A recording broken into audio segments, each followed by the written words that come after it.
Hey, folks, it's Dave back here in Studio B. You can probably hear my washing machines going back over there. Just got back from the rink and watching all the jerseys, so it might be a little bit noisy in the background. But something I wanted to kind of touch upon tonight here as we kind of have a little late night chat going, if you will.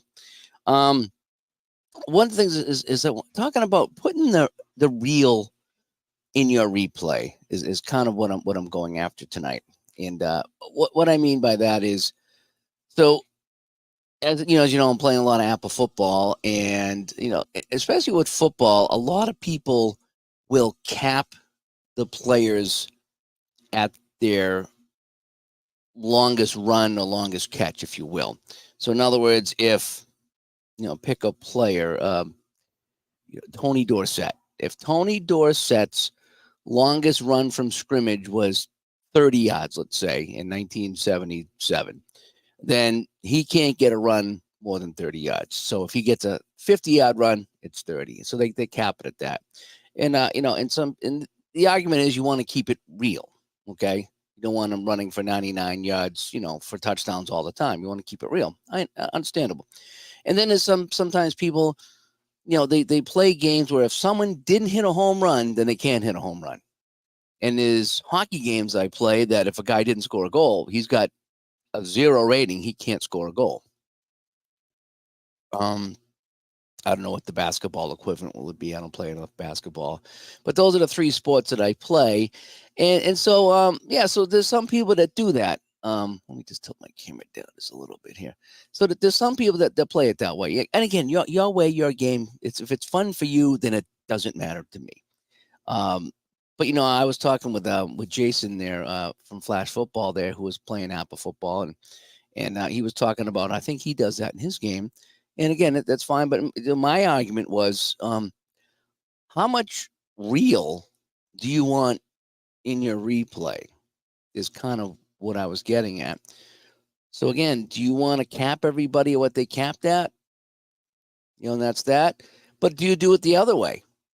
Let's just say, you know, this guy, never got a carry less than 2 yards. If he's stopped for a loss, or let's just say he never got a loss, are you going to erase the loss and put him at the line of scrimmage? Or are you only going to cap the high? There's so many ways you could look at this. If you're going to start playing that scenario out. For myself, and you guys know, I like variety. I like different things that happen in my game.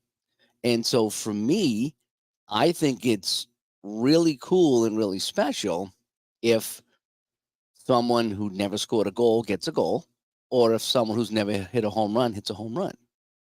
I like that. Okay. And when I was playing my Super Bowl III replay with the Jets and the Colts last Sunday, Earl Morrall, an 11 and a 66. You roll 11 or 66, it's a 1. Just about any pass in the game from just about anywhere on the field that I can tell, a 1 on a pass is a touchdown. Well, I had the ball on the 1-yard line, and I hit a short pass to the tight end. I think his name was Mackey, I think it was, and I rolled an 11. And 11 was a 1, and a 1 is a touchdown. It's a 99-yard touchdown pass to the tight end, Mackey. Okay? Now, I don't know how long Mackey's longest catch was. Could have been 5 yards. I don't know. I didn't check because in my replay, it's my world, my replay. I want to see how my guys do when I roll my dice. Okay, that's what I want to see. I roll my dice. I look at my card, and that's the result I get. Okay, and it's kind of my world, my replay, and I'm replaying this game as Sean stops by. I just saw that over here. He's got the smiley face with the baseball and the dice. Oh, I like those little dice there on the little emojis there. Those are kind of nice. But it's my replay. I want to see how these guys do with the engine I'm provided, with the cards, with the dice, with the charts, with the fast acting cards, whatever it is I'm using. I want to see how they do. And so for me, I don't limit anybody to what they did in real life. And part of that reason, first of all, I don't want to be looking it all up. But secondly, again, if if I roll this, if I roll dice and the chart says that they ran 100 yards, then they're excuse me eligible to run 100 yards. At least in the game. The game says that this is possible. So I'm going with it. I'm going to go with what I see here on the table. My dice roll, my chart lookup, my fast action card, whatever game I'm playing, I'm going to go with it. And so, and to me, that's fun because you do, I was thinking this on the way home, and as Mike comes by, hi Mike. Really enjoying the football, Mike. I really am. I get over here. It's I get 1976. I'm playing San Diego at Tampa Bay week 2, so I'm kind of chipping away at Tampa Bay 76 season. But I was kind of thinking on the way home that it's like if you're playing a baseball game, and you know that there's a couple guys that never hit a home run, or at least in that particular season, so they're carded in such a way that they'll never hit a home run. Doesn't that take away kind of the fun of while we're playing? Why are we playing these games? We're playing these games to see what we can do with this, right? We're trying to get results. What are our results going to be? Well, if you say that this guy can't get a home run and the game is designed to give the guy zero chance for a home run, or in hockey, a goal, this guy's got zero chance of scoring a goal, and you go into the game like that, then, you've already decided what this guy is not going to do.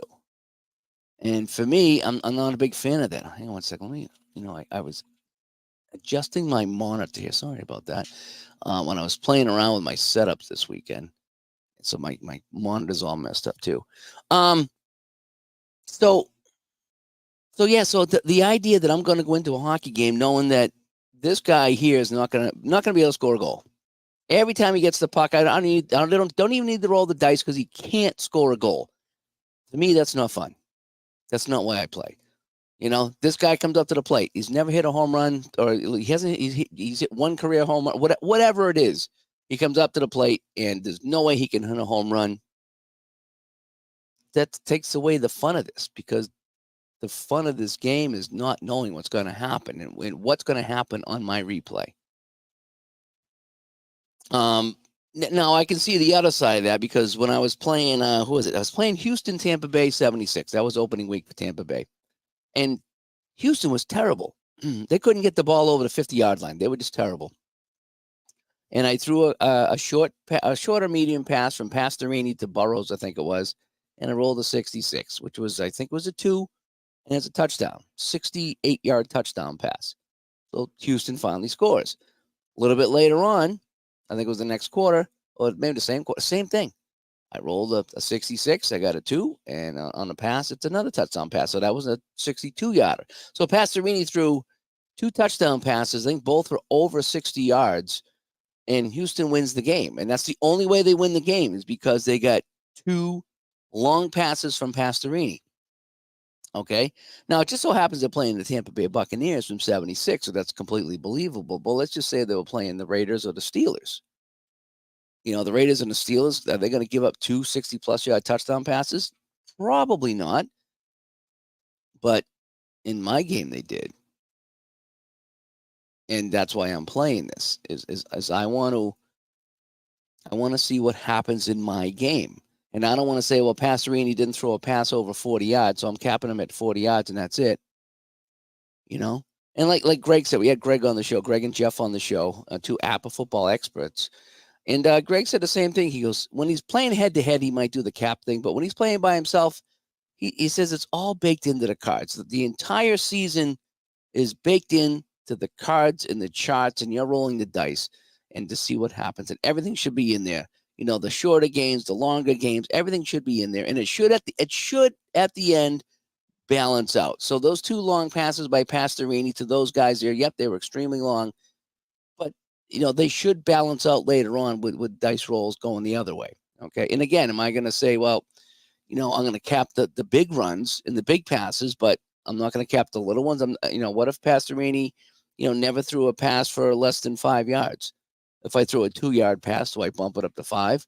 Again, you could go all kinds of ways with this. Because if you're going to cap it at the top, then you gotta you bump it up at the bottom. It's like a compressor.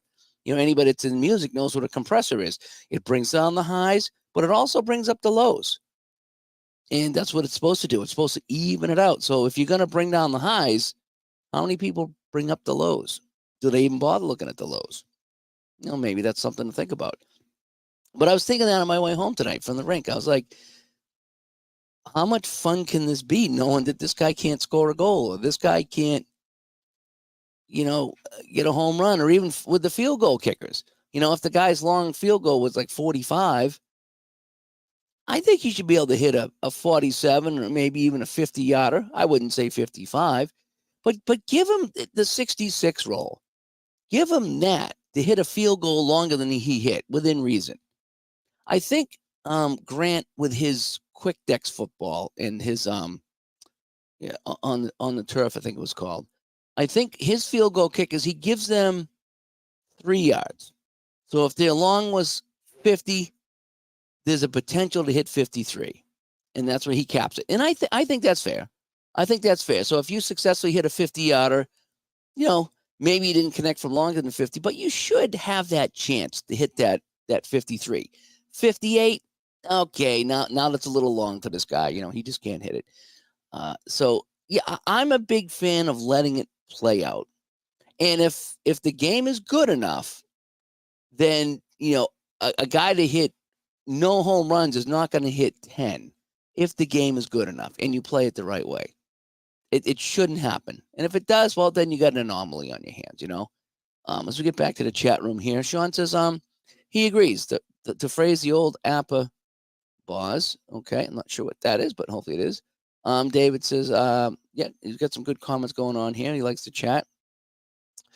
Mike says, only thing I do in football is use a random player selected based on a dice roll. The rest is up to the dice. Had too much thinking and too much layers, and it's no fun. Yeah. What I'm doing here, so as far as adding real into my replay, that's what I'm calling. So you're taking what happened in real life and you're putting it on your tabletop. What I like to do is I like to start even with everything that's going on.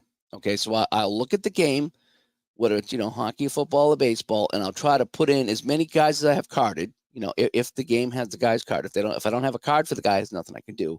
But I try to look at who's playing. That's what I'm doing right now with football, and it's been kind of fun. Is I'll go to the game on Pro Football Reference, get an idea on the starters, see who caught passes, who got fumbles, and try to deduce who played in the game. Now, it's difficult on defense, especially with the old season, because it doesn't tell you every linebacker and cornerback in the game. So I know that there's more than the 11 in there. So again, you get as close as you can. Hockey, you can nail it down to exactly who played in the game. How long, I don't know, but you can know who played. In baseball too, with your as played starting lineups, and then the guys who subbed in the game, pinch hitter or relief pitcher. So baseball is really good with all that. So I try to start with that. And even with football, what I try to do is look to see who caught the most passes, who had the most attempts thrown at them, who carried the ball the most, and I'll put them in order on my table here in front of me, like I'm doing right now. So right now, if I'm looking at the San Diego Chargers of 76, I have Charlie Joyner, Larry Dorsey, and Gary Garrison in order. So Joyner, Dorsey, Garrison. That way, I know that Joyner had the most passes thrown toward him. So he's going to be my number one guy, followed by Dorsey and then Garrison. So when I kind of work around, when I spread it around, so to speak, that's kind of how I'm going to do is that Joyner's not going to get them all, but it's not going to be even between the three, too. So I have a starting point. And the same with the running backs. Who got the most carries, second most carries, third most carries, and that's kind of how I'm going to plan out my running attack. So I start with a fresh, even keel, to put as many guys in the game that played in the game into the game. Look who got the carries. Look who got this. In hockey, it's like who played on who with what line. If I know, try to give the top lines a little bit more ice time. And in baseball, obviously, you got your starting lineups at that. So that's baseball's a lot easier than that. So I like to start there, and then when I play my game, it's a free for all. Whatever happens, happens. Good, bad, ugly, indifferent, and that's why I play, because I want to see my results. Now, Super Bowl III was 38-35. there must have been, what, 28 points scored in that fourth quarter. It was nuts. It really wasn't 60s football. But it was a super blast. It's one of the games I'll never forget playing here on the channel. That Namath comeback, to tie the game, and then the Jets defense to stuff Baltimore to force them to punt, and then Namath drives him down the field, and then gets a face mask call, to bring him in to field goal range. I mean, that whole thing was just almost completely unrealistic if you think about it. But at the same time, you never know. You never know with sports. That's the thing about sports. You never know. And every time scenario comes up in Apple football, and it's like, minus 19 interception D2. That means like one of the linemen picked off a pass 19 yards behind the line of scrimmage. Well, how the heck did that happen? Well, here's what I'm thinking. The quarterback goes back to pass. He's running. He goes to throw it. Arm gets hit, comes up in the air, lands in one of the linemen's hands, 19 yards behind the line of scrimmage. It happens, Go to YouTube and watch the videos. They all happen. So anything can pretty much happen. And I like when anything can happen in my game. And I don't want to tell anybody in my game they can't do something. That's not why I play. And if you do, again, there's nothing wrong with that. If that's how you play and you enjoy it, that's fine. For me, I like the spontaneity. I like the variety. I love when different things happen in my game than in real life. And I also like when things happen in my game that happen in real life. Okay. I like both. I like both to happen. Sean says he completely agreed, Dave. When I play, I'm the manager. Of course, I do want some realism, but part of the fun is seeing what happens when the cards are playing each other. Yeah, that's exactly where I'm going with this. Is that, I don't want to tell somebody, that, okay, sorry, this guy here, you've never completed a pass for more than 20 yards. So that's it. You're capped at 20 yards. Well, if that's it, then you're playing the game, and you're trying to run a 2-minute drill with 3 plays left. It ain't going to happen. If you're going to cap everything at 20 yards, then the game's over. Might as well just put the dice away, and not bother. So again, just kind of tossing that out there. We all play different, there's no right way, there's no wrong way, and especially when you're playing by yourself. So I just play by myself 99% of the time. It's very rarely that I play against anybody. And so for me, if I do it and I'm just fair with both teams and I feel like I'm being fair, then yeah. Mike also says, Rafael Belliard in 2,600 appearances hit 2 home runs. Anything can happen anytime. That's kind of my point. And Jeff stops by. Hi, Jeff. That's kind of my point. Anything can happen in sports. The weirdest thing can happen. I was just watching, like I said, I'm on YouTube all day long. I don't even watch TV anymore. I'm just on YouTube. And things come up all the time. And there was one thing about a pitcher, and I don't know, it must have been a National League game. And it was like the 14th inning. And they've burned through the bullpen. So they let this pitcher hit because they didn't really want to bring in any more pitchers. And the pitcher hits a stinking home run to tie the game. A relief pitcher, ties the game on a home run. He didn't win it, but he tied it. I mean, and that was the video. Everyone was stunned that this pitcher did that, The best player in the league can drop a pass, or a wild pitch, or throw the ball away. I mean, anything can happen in your game. And when you when you say that it can't, again, how much real do you want in your replay? And that's where we are. So if you want a lot of realism and you want to play your game with